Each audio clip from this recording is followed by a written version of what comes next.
Hi guys, welcome back to Ana Dialogue, the dialogue on analog music reproduction. In this episode, today we are going to take a look at all those nasty, annoying, despicable elements that characterize today's vinyl records. All those elements that really piss me off. Are you ready? Let's get to it.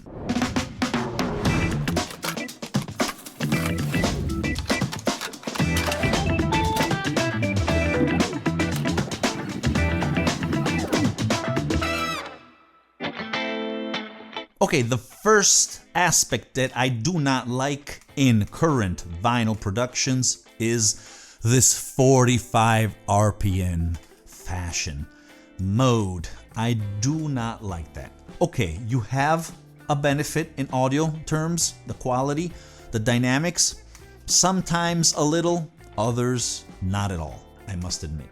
But that's not the point. I mean, why?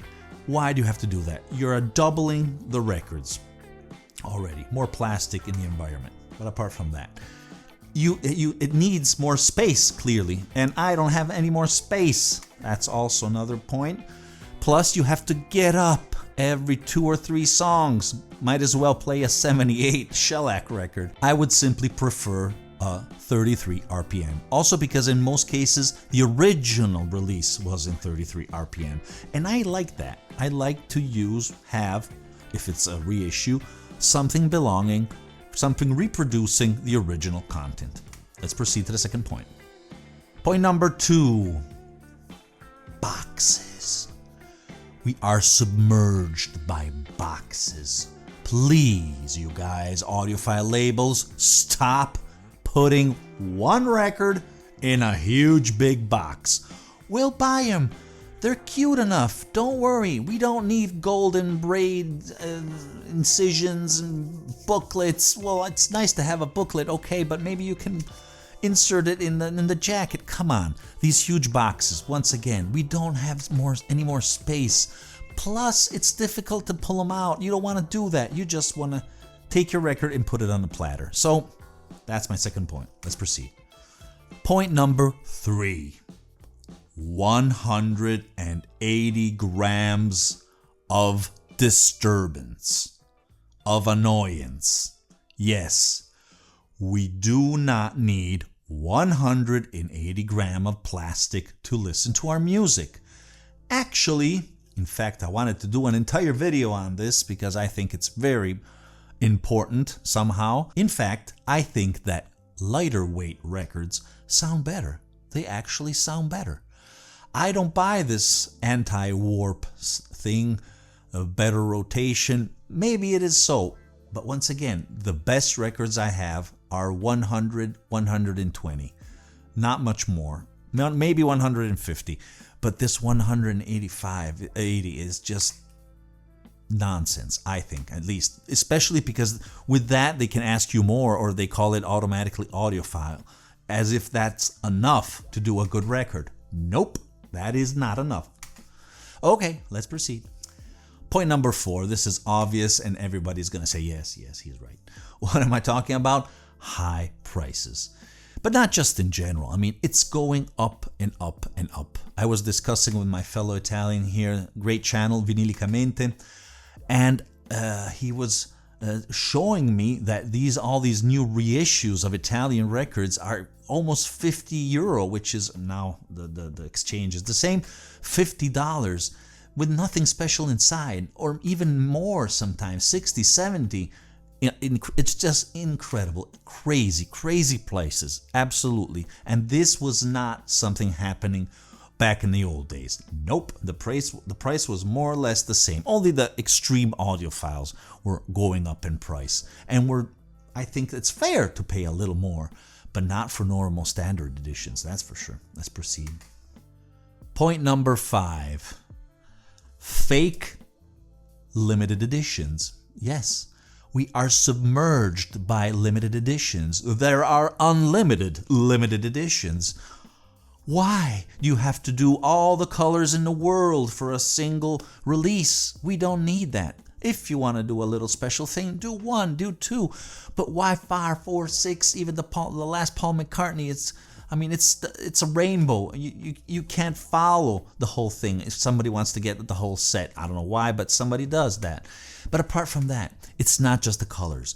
It's just a little gimmick, a little extra little thing, and it makes it limited. And it's not, because they're repressing it just a few weeks after that. So, once and for all, forget, stop, don't buy these dumb limited editions, unless they are true limited editions, where that release is not going to come out for at least 5, 6, 7 years. Okay? Let's proceed. Point number 6. Distribution.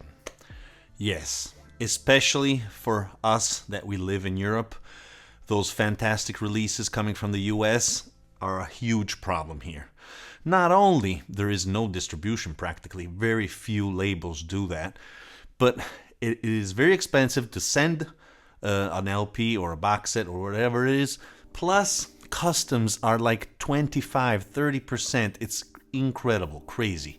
We need more people to import. We need a wider distribution. Plus now, with the dollar that's going way up in its value, it's practically the same exchange rate with euro. $10 is 10 euro. Before it was like $7, $8, 10 euro. So even from that point of view, it's going mad. Please start distributing. Get a shop in Ireland like Google, or I don't know, find a way to let us buy your fantastic stuff, audiophile releases, but not only here in the old world. Let's proceed. Point number 7, inner sleeves. In most cases, in audiophile releases, a lot of the inner sleeves are crap. Very, very bad. Just simple paper, sandpaper almost. I have no idea why they don't put that anti-static type of little plastic inside inner sleeve, which is fantastic. It treats gently the quality record they produced and they're selling us. No. It's even this, it's just puzzling. I don't understand why don't go that extra, not mile, a quarter of a mile, and put a nice inner sleeve for the records to protect them. Sometimes I heard people saying that they put a double edition, a double record, double album with the records together in the same sleeve, inner sleeve. Let's proceed. Point number 8, jackets. I think that the overall quality of the jackets is very poor. In standard editions, maybe I can tolerate that. That was not taking place in the past.